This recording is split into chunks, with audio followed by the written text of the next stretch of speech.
হঠাৎ এনসিপির কার্যক্রম নিয়ে নানান জল্পনা কল্পনা, সন্দেহ সংশয়। এনসিপির গতি প্রকৃতির প্রতি জামাত ইসলামী সজাগ দৃষ্টি রাখছে এবং সতর্ক। বিশেষ করে জামাতপন্থী অ্যাক্টিভিস্টরা এনসিপিকে কোনো একটা বিষয়ে সমর্থন দিতে, এনসিপিকে গ্লোরিফাই করতে, তাদের প্রচার করতে কয়েকবার ভাবছে। মোটামুটি একটু কঠোর অবস্থানে আছে, কারণ এনসিপির গতি প্রকৃতি কার্যক্রম সন্দেহ সংশয়ের জন্ম দিয়েছে। দর্শক, একটা সময় ছিল এই যে এনসিপি আজকে যাদেরকে দেখেন, এদেরকে হিট করেছে জামাতের লোকজন। এনসিপির 6 জন এমপি কারা বানিয়েছে? এই 6 জন এমপি এটা জামাত বানিয়েছে। 99% অবদান জামাতের।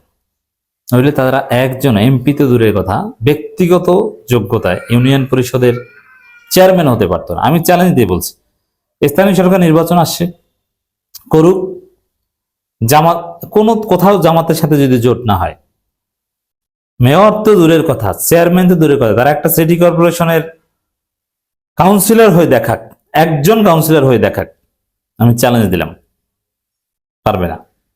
তো জামাতের দুধ খাওয়া ছাড়া এনসিপি কিছুই পারবে না, করা সম্ভব নয়। তা জামাতের দুধ খেয়ে তারা জামাতের চাইতে বড় বিরোধী দল সাজতে চায়, জামাতকে সারপাস করে অলরেডি ক্ষমতা যাওয়ার স্বপ্ন দেখে, যে জামাতের হাত ধরে অনেক দূরে এসে জামাতকে ল্যাং মারব, এই স্বপ্ন দেখে। এটা বেয়াদবি। জামাত এর জন্য সজাগ এবং সতর্ক দৃষ্টি রাখছে। বিনা প্রশ্নে জামাত এনসিপিকে গ্লোরিফাই করত, স্পেস দিত, যে না ওরাই তো, হ্যাঁ ঠিক আছে, এনসিপির ছেলেরাই তো জুলাই নেতৃত্ব দানকারী, এতে কোনো সন্দেহ নাই। কিন্তু একটা বিষয় দেখেন, এখানে আমি বলতে বাধ্য হচ্ছি, এই তারুণ্য ভিত্তিক নেতৃত্বের মাধ্যমে বাংলাদেশের অতীতেও কিন্তু বেশ কয়েকটা গণঅভ্যুত্থান হয়েছে। আপনি যদি 69 গণঅভ্যুত্থানের দিকে তাকান, 69 গণঅভ্যুত্থান কিন্তু হয়েছে ছাত্র জনতার নেতৃত্বে, এবং 69 গণঅভ্যুত্থান থেকে অনেক বড় বড় ছাত্র নেতা তৈরি হয়েছে, গণঅভ্যুত্থানের প্রোডাক্ট। এবং তারা কেউ কেউ এখনো জীবিত আছেন, এবং তারা সবাই বাংলাদেশের রাজনীতির লেজেন্ড হয়েছেন, কিংবদন্তি হয়েছেন, ইতিহাসের পাতায় অমর হয়ে রয়েছেন। 69 গণঅভ্যুত্থান অনেক আগের বিষয়। আমি 90 গণঅভ্যুত্থানের কথা বলি। 90 গণঅভ্যুত্থানও কিন্তু বেসিক্যালি ছাত্র জনতা ভিত্তিক ছিল, যদিও 24 গণঅভ্যুত্থান 69 এবং 90 চেয়ে অনেক বড় কিছু। কিন্তু তারপর আমি নেতাদের কথা বলছি, 69 গণঅভ্যুত্থান থেকেও কিন্তু অনেক ছাত্র নেতা বের হয়েছে। এই যে নাসিরউদ্দিন পিন্টু ছিল, আমানুল্লাহ আমান, আরো অনেকে বের হয়েছে। বিশেষ করে তারা সবাই বিএনপি করেছে। 69 গণঅভ্যুত্থান এবং 90 গণঅভ্যুত্থান থেকে যে ছাত্র নেতৃত্ব বের হয়েছে, তারা জাতীয় রাজনীতিতে এসেছে, তাদের বিরুদ্ধে কিন্তু ওইভাবে ভয়াবহ কোনো দুর্নীতির অভিযোগ নেই, এবং দুর্নীতির অভিযোগ আসলেও সেটা অনেক পরে। কিন্তু দেখেন, আমাদের 24 গণঅভ্যুত্থান বা বিপ্লব অবশ্যই 69 এবং 90 চেয়ে অনেক বড়, তুলনাযোগ্য নয়। এই অসম্ভবকে সম্ভব যেসব ছাত্র নেতারা করেছেন, তরুণ নেতারা, অলরেডি তাদের বিরুদ্ধে দুর্নীতির ভয়াবহ অভিযোগ উঠে গিয়েছে। যেমন আসিফ মাহমুদ সহ আরো অনেকে, আসিফ মাহমুদের বিরুদ্ধে ভয়াবহ দুর্নীতির অভিযোগ। এতে তারা কতদূর যেতে পারবেন এটা সন্দেহ থেকেই যায়, কারণ তারা নিজেদেরকে বিতর্ক মুক্ত রাখতে পারে না। কিন্তু গণঅভ্যুত্থানের প্রোডাক্ট, 24 গণঅভ্যুত্থান বা বিপ্লবের প্রোডাক্ট সাদিক ক্যান দেখেন, একটা সিঙ্গেল ব্ল্যাক স্পট পরে নাই তার গায়ে। কিভাবে তিনি আছেন এবং যাচ্ছেন, অসাধারণ। এবং গোয়েন্দা সংস্থা যদি বানাতে পারে, তাহলে নাহিদ ইসলামকে ভবিষ্যতে প্রধানমন্ত্রী বানাবে, এ ধরনের প্ল্যান আছে। আর যদি গোয়েন্দা সংস্থার মেকানিজম ফেল করে, যদি জনগণের ভোট বা রাজনৈতিক সততা, দক্ষতা এগুলো দেখে যদি প্রধানমন্ত্রী হয়, তাহলে সাদিক ক্যাম্প ভবিষ্যতে প্রধানমন্ত্রী হওয়ার যোগ্যতা রাখেন। কারণ এটা ইতিহাস বলে, কোনো একটা মহান বিপ্লব কিংবা গণঅভ্যুত্থানের প্রোডাক্ট ভবিষ্যতে প্রধানমন্ত্রী হয়, এটা ইতিহাস বলে। তো যদি বাংলাদেশে এটা গোয়েন্দা সংস্থার খেলা কাজ না করে, জনগণের খেলা কাজ করে, তাহলে সাদিক ক্যাম্প হবে। কারণ তিনি চাইলে অনেক কিছু হতে পারতেন, অনেক কিছু করতে পারতেন। এমনকি সাদিক ক্যাম্পরা চাইলে উপদেষ্টা হতে পারতেন, কারণ এই উপদেষ্টাদের অনেক কিছু শিবির নেতাদের বাসায় বসে ঠিক হয়েছে। এই নাহিদ আসিফরা শিবির নেতাদের বাসায় বসে তালিকা করেছে, সেখানে সাদিক ক্যাম্প বা শিবির কাউকে ঢুকাতে পারতেন, অবশ্যই পারত, কিন্তু শিবির সেই কাজ করেনি। তো দর্শক, এরা বিতর্কিত হয়ে গেছে, এদের কার্যক্রম, এদের মধ্যে উচ্চাভিলাষ বেশি। সমস্যা হচ্ছে এদের অ্যাম্বিশন বেশি, এ কারণে তাদের কার্যক্রম নিয়ে জল্পনা কল্পনা বেশি।